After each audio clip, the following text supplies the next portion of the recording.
Blessings of Ash Wednesday to everyone. Greetings from the Shrine of St. Anthony here in Ellicott City. And this day I'd like to share with you one of the early titles of our Franciscan community as the followers of St. Francis, St. Anthony being one of them, went about from town to town. They often referred to themselves as the Brothers of Penance.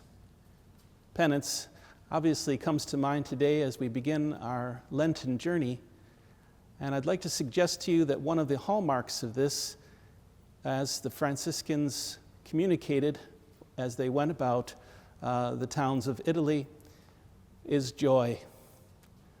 You might not always connect those two, penance and joy, but that's what happened in the lives of the early followers of St. Francis and those they encountered on their preaching journeys.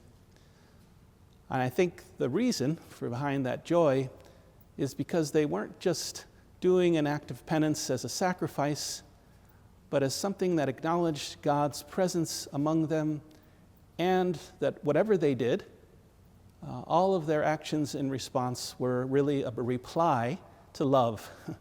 So they were responding first and foremost to the love of Jesus that was communicated to them in the life of the church. So that's the two things I'd like to keep in mind today as we begin our Lenten journey, that while acknowledgement of our sin might truly bring some heavy feelings, that the point of Lent is not those heavy feelings, but a call to live in acknowledgement of God's presence with joy, and that anything that we do in response, even if it is a sacrifice, is always a response to love. So with that in mind, I'd like to read to you from today's office of readings from our breviary, and a reading from the book of the prophet Isaiah. This rather is the fasting that I wish, releasing those bound unjustly, untying the thongs of the yoke, setting free the oppressed, breaking every yoke, sharing your bread with the hungry, sheltering the oppressed and the homeless, clothing the naked when you see them, and not turning your back on your own.